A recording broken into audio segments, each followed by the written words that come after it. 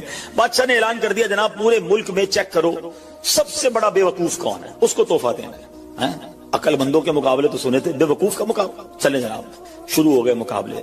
عجیب عجیب بے وقوف آتے تھے, اپنے کرتب دکھاتے, اپنی باتیں دکھاتے. وزیر تھے جو ٹیسٹ کرتے کرتے کرتے آخرکار ایک بندہ ایسا تھا جس سے بڑا بے وقوف پورے ملک میں نہیں تھا. بادشاہ کے سامنے کھڑا کر دیا.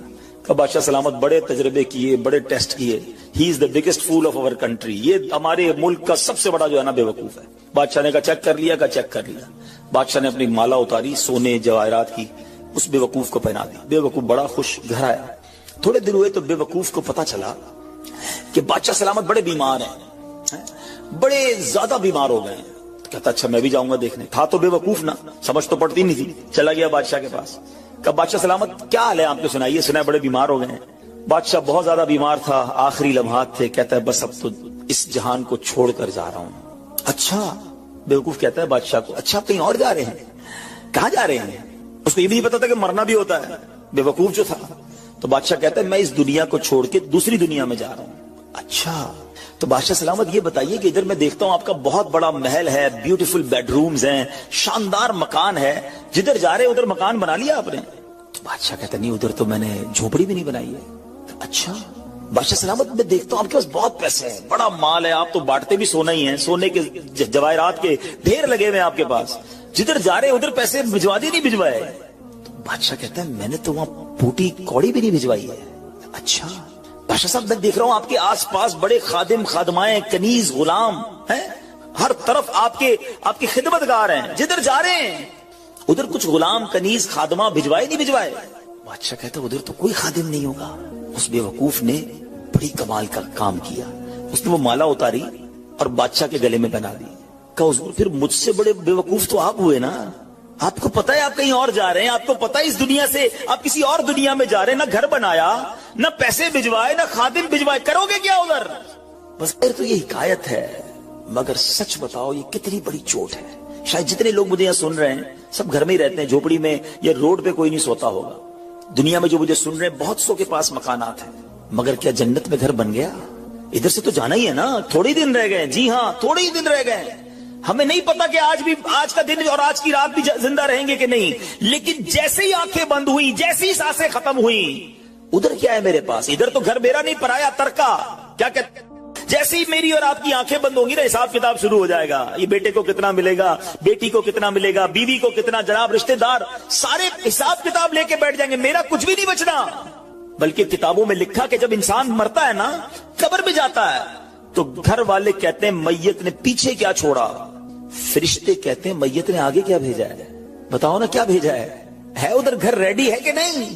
ادھر کچھ پیسے, ادھر کوئی ڈپوزٹ, جو اللہ فرما رہا ہے اپنا خزانہ میرے پاس جمع کروا, میں تجھے لوٹاؤں گا. میں نے جمع کروایا کہ نہیں؟ یہ سوچنے والی بات ہے. یہ سب ادھر رہ جائے گا. کتنا کھا لوں گا میں, کتنا پہن لوں گا, جو بڑا ہوا وہ ادھر ہی رہ جانا ہے. ادھر بھیج دوں کیونکہ وہاں اکیلا ہوں گا. میرے اعمال تولے جائیں گے اور مجھے پتا ہے گناہ ہی گناہ ہے, خطائیں ہی خطائیں ہیں. مارا جاؤں گا, پکڑا جاؤں گا. اگر اللہ صدقہ قبول کر لے, کچھ نیکیاں ایسی کر جاؤں جو آخرت کے اکاؤنٹ میں جمع ہو جائے. تو اے میرے میٹھے اسلامی بھائیوں, خدا را آج یہ ذہن بنا لیجئے کہ جب بھی اللہ کی راہ میں خرچ کرنے کی باری آئے تو اس کو برڈن فیل نہ کریں, بوجھ فیل نہ کریں, سعادت فیل کریں. محسوس کریں کہ یا اللہ تیری مہربانی, پھر موقع دیا اپنے اکاؤنٹ میں جمع کرانے کا. بلکہ اکثر ایسے ہوں گے جو سوچ رہے ہوں گے یار اپنے پاس تو اتنے پیسے نہیں ہیں, ہم کہاں سے بنائیں گے. اللہ دل دیکھتا ہے, وہاں نیتیں دیکھی جاتی ہیں. ہاں آپ نیت تو کر لو نا کہ اللہ مجھے مسجد بنانی ہے, اللہ انتظام خود کر دے گا. میں جب اللہ کے گھر کو بنانے کی نیت کروں گا تو غیب کے خزانوں سے دینا اسی نے ہے. اور ہاں انشاءاللہ آگے میں آپ کو حدیث سناؤں گا. اللہ کے حبیب علیہ الصلوۃ والسلام فرماتے ہیں جو اللہ کے لیے مسجد بنائے اللہ اس کے لیے جنت میں گھر بناتا ہے. اچھا پھر ایسا نہیں ہے کہ بڑی مسجد بنائے کروڑوں روپے کی, نہیں. ایک اور حدیث پاک ہے جس کا مضمون ہے جو چڑیا کے گھونسلے جتنی بھی حدیث بنائے اللہ چڑیا کے گھونسلے جتنی بھی مسجد بنائے اللہ قریب اسے بھی جنت میں گھر عطا فرمائے گا. اب چڑیا کے گھونسلے جتنی تو مسجد نہیں بنتی نا. اس کا مطلب یہ ہے کہ کوئی مسجد میں ایک اینٹ بھی لگا دے, اتنا بھی حصہ ملا لے, اللہ اسے بھی جنت میں گھر عطا فرمائے گا. تو میں آپ سب کو مشورہ دیتا ہوں, ہم سب نے دنیا سے جانا ہے, مسجدیں باقی رہیں گی. یہ مسجد پتہ ہے کیوں باقی رہتی ہے؟ میں اللہ کی رحمت سے پوری دنیا میں ٹریول کرتا ہوں, میں نے دیکھا چرچ بکتے ہیں, مندر بکتے ہیں, گرجا گھر بکتے ہیں. یہودیوں کی عبادت گاہ بھی اب تو بکنا شروع ہو گئی, مسجد نہیں بکتی ہے. وہ بک بھی نہیں سکتی ہے. کیوں؟ کسی کی پراپرٹی نہیں بچتی نا. وہ ہم کیا کہتے ہیں جب مسجد کو وقف کرتے ہیں, وقف اللہ. اس کا مطلب کیا ہوا؟ ہم کہتے ہیں بھائی یہ پلاٹ آپ کا تھا اب ان کے نام ہو گیا, ان کا تھا تو ان کے نام ہو گیا, اب یہ مالکانہ حقوق انہیں مل گئے. یہ ایکچولی اللہ کے نام ہو جاتا ہے, یہ اللہ کے لیے وقف ہو جاتا ہے. اب کہ دنیا میں کوئی اس کا مالک نہیں ہے. اس پراپرٹی کا مالک کون ہو جاتا ہے؟ ویسے تو ساری کائنات کا مالک وہی ہے, مگر یہ اللہ کے لیے وقف ہو جاتی ہے. اب یہ قیامت تک کے لیے مسجد ہو جائے گی.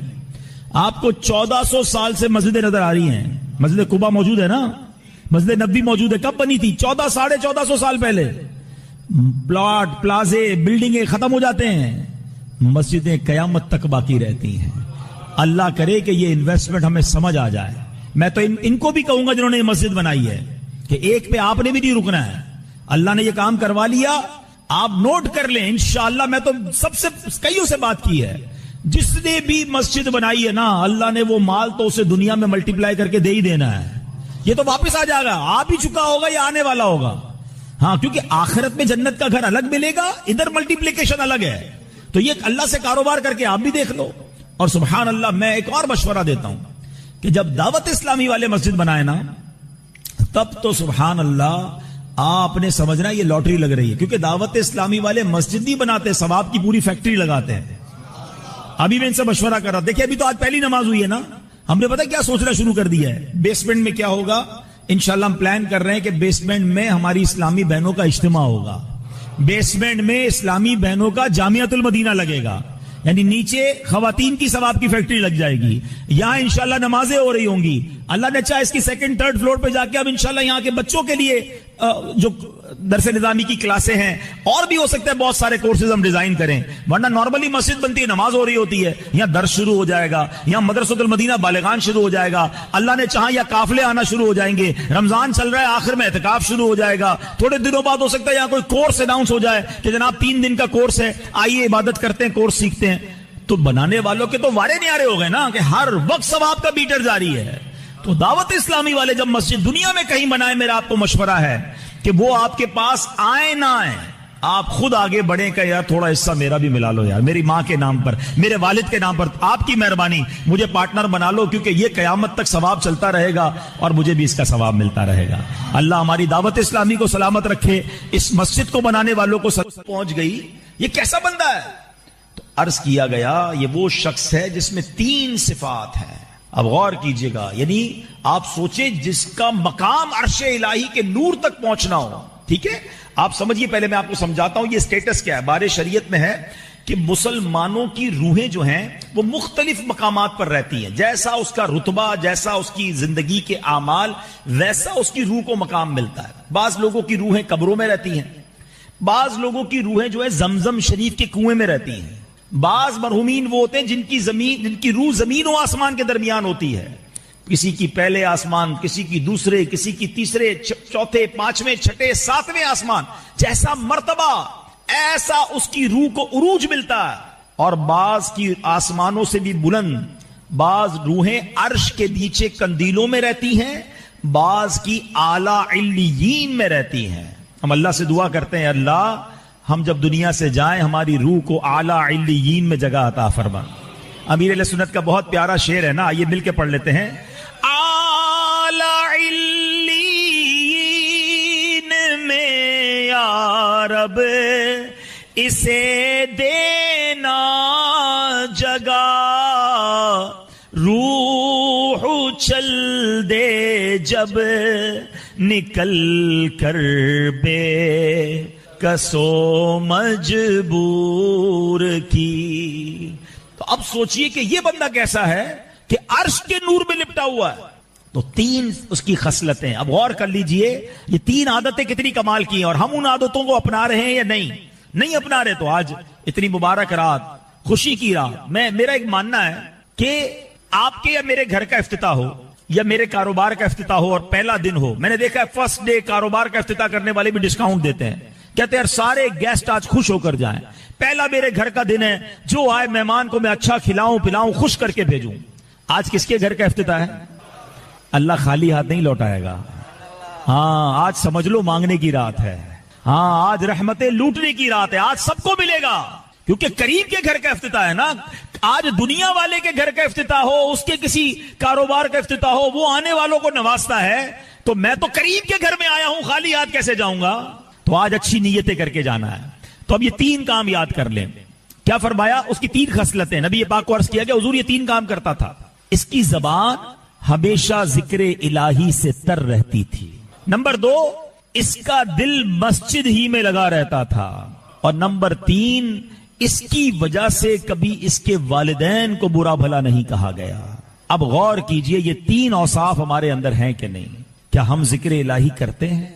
کیا ہماری زبان ذکر و درود سے تر ہوتی ہے؟ آج کتنے کتنے دن گزر جاتے ہیں ہم ذکر الہی نہیں کرتے ہیں. آپ کو پتا ہے سب سے افضل ذکر کیا ہے؟ حدیث پاک میں فرمایا افضل الذکر لا الہ الا اللہ. اچھا تمنا ہم سب کی ہے کہ مرتے وقت ہم سب کو کلمہ نصیب ہو، لیکن اگر میں آپ سے پوچھوں کہ آج پورے دن میں کتنی بار کلمہ پڑھا ہے، پچھلے پورے ہفتے میں کتنی بار کلمہ پڑھا ہے؟ سوچے نا. مرتے وقت کلمہ چاہیے، زندگی میں کوئی کلمہ پڑھنے کے لیے تیار نہیں ہے. فضول باتیں گھنٹوں کروا لیں، اتنی بحث کرتے لوگ، دنیا بھر کے عجیب عجیب ریٹ معلوم کر رہے ہیں. آج کے سونے کا دام یہ بہت سونا ہائی جا رہا ہے. ڈسکس کیا ہو رہا ہے؟ گولڈ ڈسکس ہو رہا ہے. بھائی تم کو لینا ہے کچھ گولڈ؟ لینا میں نہیں، ایسی چیک کرتا ہوں، اتنا ٹائم ہے. آج پیٹرول کا دام یہ، انٹرنیشنل سٹاک ایکسچینج یہ. بھائی کیا کرنا ہے اس کا جس کا فائدہ کوئی نہیں؟ اتنی دیر کلمہ پڑھ لیتے نا بھائی، اتنی دیر درود پاک پڑھ لیتے، اتنی دیر کوئی اور اللہ کا ذکر کر لیتے. ذکر الہی نہیں کرنا، باتیں کروا لو گھنٹوں. چائے کے ہوٹل پر بیٹھیں گے 1 گھنٹے تک چائے پوری نہیں ہوگی. ٹائم بہت ہے، ٹائم نہیں ہے تو ذکر الہی کا ٹائم ہے. اللہ قرآن میں سنو کیا فرماتا ہے. اللہ کے حبیب، اللہ کے پیارے کلام میں اللہ فرماتا ہے یا ایھا الذین آمنوا اذکروا یا ایھا الذین اللہ الحمدللہ اللہ اکبر. کتنی دیر لگی؟ 10 سیکنڈ نہیں لگے. ٹھیک ہے، 10 سیکنڈ میں کتنے پیسے کما لیتے ہو بھائی؟ کبھی سوچئے گا. جتنا بھی بڑا آپ کا کاروبار ہے، آپ مہینے کا کروڑ روپے کماتے ہو، ملٹیپلائی کریں، ڈیوائڈ کریں، 10 سیکنڈ میں کتنے بناتا ہوں؟ چند روپے بنیں گے، مشکل سے شاید چند روپے بھی نہیں بنیں گے. لیکن ہم سب نے، اللہ قبول فرمائے، تو ہم سب نے یہاں بیٹھے بیٹھے کیا کما لیا؟ میرے نبی علیہ السلام کے سچے وعدے ہیں. جو ایک بار سبحان اللہ کہے اس کے لیے جنت میں درخت لگا دیا جاتا ہے. ایک بار الحمدللہ کہے جنت میں درخت، ایک بار اللہ اکبر کہے جنت میں درخت لگ جاتا ہے. مگر ذکر الہی نہیں کرتے. اگر ہمیں کوئی کہے کہ جناب آج رمضان اسکیم آ رہی ہے کہ جو جتنی بار سبحان اللہ کہے گا اتنے 1000 روپے ملیں گے، جتنی بار الحمدللہ کہے گا اتنے 1000، ایک درود پاک پر 1000، ایک کلمہ پاک پر 1000. سچ بتاؤ کیا ہوگا؟ لوگ کہیں گے موبائل بند، 30 ڈیز کچھ کام نہیں کروں گا، تسبیح ہوگی اور میں آؤں گا. یار دنیا کے پیسے کے لیے ہم تیار ہو جائیں اور ہر سبحان اللہ پر جنت کا ایک درخت ہے، ہم کیوں تیار نہیں ہوتے؟ تو پلیز یہ غور کیجئے کہ وہ نور، عرش کے نور میں لپٹا ہوا شخص کون تھا جس کی زبان ذکر الہی سے تر رہتی تھی. اور ذکر الہی کا ایک اور انداز کیا ہے کہ ہم اپنی باڈی کا بھی ذکر کریں. پتہ ہے پوری باڈی ذکر کب کرتی ہے؟ جب آپ نماز پڑھتے ہیں. یہ اللہ کا شکر بھی ہے اور یہ ذکر یہ بدن کا ذکر ہے. پورا آپ ود ایکشن اللہ کا ذکر کر رہے ہیں نا. تلاوت بھی کر رہے ہیں, رکوع بھی کر رہے ہیں, تسبیح بھی پڑھ رہے ہیں, سجدہ بھی کر رہے ہیں. اللہ کرے کہ یہ والا ذکر بھی ہمیں نصیب ہو جائے. ادھر نمازیں قضا ہو جاتی ہیں لوگوں کی. اب ذرا پیر مہر علی شاہ صاحب کا جملہ سنو. بڑوں کی بڑی باتیں ہیں نا. آپ پتہ کیا کہتے ہیں؟ پیر مہر علی شاہ صاحب کون ہے؟ آئے ہائے بہت زبردست عاشق رسول. یہ وہ ہستی ہیں کہ جن کو نبی پاک کا دیدار نصیب ہوا اور پھر انہوں نے کلام لکھا اج سکھ متراں دی ودھیری ہے. آخر میں کیا لکھتے ہیں؟ کتھے مہر علی کتھے تیری سنا. اب یہ وہ مہر علی کہتے ہیں. سنو, پھر مہر علی شاہ صاحب کہتے ہیں کہ جانور تو شرعی احکام کا پابند نہیں ہے نا, اس پر تو کوئی شریعت لاگو نہیں ہوتی, مگر آپ فرماتے ہیں کہ حلال جانور بھی ہو, اگر اس پر چھری پھراتے ہوئے اللہ کا نام نہ لیا جائے تو وہ جانور حرام ہو جاتا ہے. غور کرو, جانور شریعت کا پابند نہیں ہے, اس کا دم ذکر اللہ کے بغیر نکل جائے تو وہ حرام ہو جاتا ہے. تو جس کی ہر سانس شریعت کی پابند ہے. ہم انسان ہیں نا, ہم تو مسلمان, ہم تو شریعت کے پابند ہیں نا. اگر یہ سانس ذکر الہی کے بغیر نکل جائے تو اس کا فائدہ کیا ہوگا؟ کیسی مثال دی ہے. اس کا وہ جو خون نکل رہا ہے, اس کا جو دم نکل رہا ہے, اگر اس وقت اللہ کا ذکر نہ لیا وہ حرام ہو گیا. ہمارا تو دن رات ذکر الہی کے بغیر چل رہا ہے, فکر ہی کوئی نہیں ہے. اے میرے پیارے اسلامی بھائیو, پلیز رمضان آ رہا ہے, بی پریپیئر. خدا کی قسم یہ اللہ کا بہت بڑا انعام ہم پر ہونے جا رہا ہے. ہم اللہ سے اس کے آج گھر میں افتتاح کی پہلی رات دعا کرتے ہیں, اللہ ہمیں خیر سے رمضان نصیب کیجیے مالک. رمضان سے پہلے ہم دنیا سے نہ جائیں, اور اللہ رمضان بھی صحت و عافیت کے ساتھ عطا کرنا. اللہم بلغنا رمضان بالصحت وعافیہ. اور میرے مولا یہ رمضان ہماری زندگی کا یادگار رمضان بنا دے. اس میں ہم خوب عبادتیں کریں, اے اللہ خوب نمازیں پڑھیں, کوئی روزہ قضا نہ ہو جائے, ساری تراویحاں پڑھنا میرے پیارے اسلامی بھائیوں. یہ لاٹری ہے ہماری, ہمیں اندازہ نہیں ہے. سچ بتاؤں رمضان بخشوانے آ رہا ہے. نبی پاک کی ایک حدیث رمضان کی فضیلت کے لیے کافی ہے. میرے آقا فرماتے ہیں اگر میری امت کو معلوم ہوتا کہ رمضان کیا ہے, وہ تمنا کرتے کہ سارا سال ہی رمضان ہو. مولا علی پتہ کیا فرماتے, شیر خدا کرم اللہ تعالی وجہ الکریم, فرمایا اگر اللہ کو اس امت کو عذاب دینا ہوتا نا تو اس امت کو سورہ اخلاص اور رمضان عطا نہ فرماتا. اس کا مطلب عذاب سے بچانے والے ہیں یہ. قرآن کو پکڑ لو, رمضان کو تھام لو, رمضان کی برکتیں لوٹنی ہیں. مگر ادھر لوگوں نے رمضان کو کچھ اور بنایا ہوا ہے. ہاں آج کل تو ایک عجب ٹرینڈ بنا ہوا ہے. ہمارے یہاں رمضان عبادت کے لیے ایسا لگتا ہے کھانے پینے کے لیے آ رہا ہے. ابھی تیاریاں ہو رہی ہوں گی, کچھ لوگ اسٹور بھر رہے ہوں گے, ریٹ بڑھ جائے گا, کچھ لوگ کاروبار کی تیاری کر رہے ہوں گے, گھروں میں جناب کھانے پینے کی آئٹمیں خریدی جا رہی ہوں گی, بھائی افطاری سحری کا انتظام. یعنی کمال ہے یار. ہم یہ کیوں نہیں سوچ رہے کہ رمضان میں فٹ رہوں گا کہ نہیں؟ اگر کسی کو کوئی بیماری ہے تو ڈاکٹر کے پاس جائے کہ ڈاکٹر صاحب کو ایسی دوائی دے میں سارے روزے رکھ سکوں, تراویح میں کوئی پرابلم نہ ہو, میری صحت مضبوط رہے. پریپریشن فار عبادت کہاں ہے؟ سوچیے تو صحیح. ورنہ یقین کرے جو پیکج ہے نا, سب سے پہلے مجھے بتائیں ہمیں بہکاتا کون ہے, ہمیں عبادت سے دور کون کرتا ہے؟ بتاؤ نا. شیطان. ہمارا وہ دشمن کون ہے؟ شیطان ہی کو بند کر دیا. یعنی مزیدار بات دیکھے کہ جس نے مجھے ڈی ٹریک کرنا ہے, جس نے مجھے عبادت سے ہٹانا ہے, اس کو تو اللہ نے بند کر دیا. اچھا پھر دنیا کا دستور کیا ہے؟ جتنا چیلنج زیادہ اتنا ریوارڈ زیادہ. آپ کو کہا جاتا ہے نا ٹارگٹ پورا کرو پھر اتنے پیسے ملیں گے, پھر آپ کو جناب اتنا انسینٹو ملے گا. عقل کیا کہتی ہے کہ ہوتا یہ کہ اللہ فرماتا کہ بھائی شیطان کا پاور بڑھا دیا, وہ زیادہ اٹیک کرے گا, اب تم نیکی کرو تو زیادہ ثواب ملے گا. پھر تو سمجھ آتا ہے مقابلہ بڑھا تو ثواب بڑھا. نہیں, شیطان بند, کوئی بہکانے والا نہیں ہے. اب سبحان اللہ نفل پڑھو تو فرض کا ثواب ملے گا, فرض پڑھو تو 70 گنا ثواب ملے گا. روزہ رکھو تو اللہ فرماتا ہے روزہ دار کی جزا میں خود ہوں. روزہ دار کا سونا بھی عبادت. روزہ دار کے منہ سے بدبو جو منہ آتی ہے افطار سے پہلے, فرمایا وہ مشک کی خوشبو سے زیادہ اللہ کے یہاں پسندیدہ ہے. راتوں کو رحمت کے دروازے کھول دیے جاتے ہیں. اور میں آپ کو ایک اور بات بتاؤں, be prepare for the first night. Ramzan کی پہلی رات انشاءاللہ 2-3 دن میں آنے والی ہے, ایسی اسپیشل رات ہے. سبحان اللہ, حدیث پاک میں آتا ہے جب رمضان کی پہلی رات آتی ہے اللہ اس امت پر نظر رحمت فرماتا ہے, اور جس پر رب نظر رحمت فرمایا اسے کبھی عذاب نہیں دے گا. پہلی رات تو تیار ہو کے بیٹھنا ہے. ہاں پہلی رات رحمت کے دروازے کھلیں گے جو آخری رمضان تک بند نہیں ہوں گے. آپ کو پتہ ہے کروشل ٹائم کون سا ہے؟ ڈیلی روز افطار کے وقت 10 لاکھ گناہگار جہنم سے آزاد کیے جائیں گے. بتاؤ افطار کے وقت کیا کیفیت ہونی چاہیے؟ ہمارے گھر میں تو افراتفری ہے.